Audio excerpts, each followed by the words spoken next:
কখনো কখনো নতুন কিছু করতে গেলে একটু কষ্ট হয়, কিন্তু ফলটা মন্দ না। তেলে কাঁচামরিচ, পেঁয়াজ, হলুদ, লবণ দিয়ে একটু ভেজে নিলাম। এখন আলু কুচি দিয়ে ভালো করে ভেজে নিচ্ছি। এই আলু ভাজিটা দিয়ে রুটি খেতে আমার ভীষণ ভালো লাগে।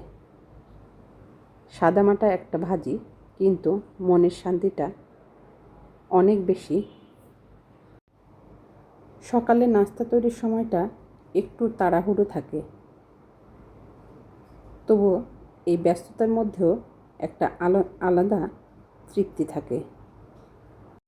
রান্নাঘরের ছোট ছোট মুহূর্তগুলোই যেন দিনের শুরুটা সুন্দর করে দেয়।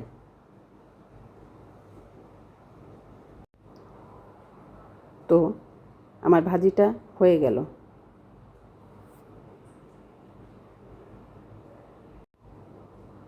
এ পর্যায়ে আমি রুটি তৈরি করে নিচ্ছি। রুটি দুটা সেঁকে নিচ্ছি। এই রুটি আমি আলু ভাজি দিয়ে খাবো। সাথে আছে সেদ্ধ ডিম। রুটিগুলো দারুণভাবে ফুলেছে।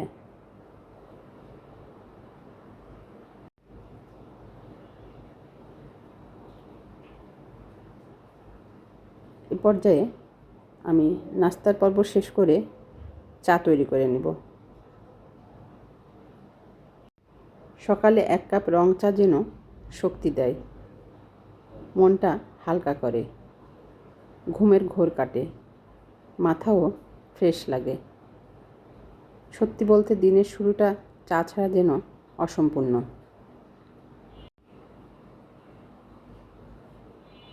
তো এ পর্যায়ে চলে আসলাম দুপুরের রান্নায়।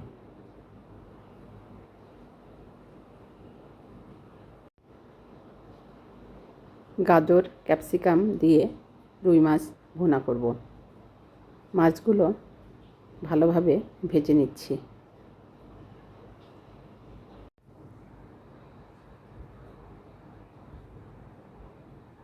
আমার মাছটা ভাজা হয়ে গেল।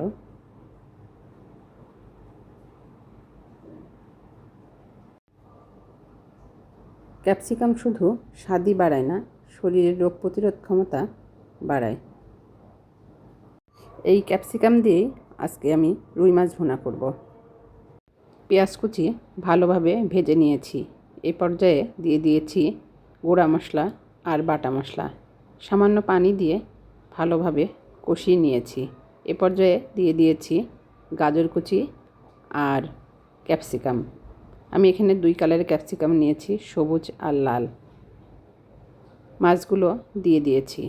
ভালোভাবে উল্টে পাল্টে রান্নাটা শেষ করেছি। আজকের মতো এ পর্যন্তই।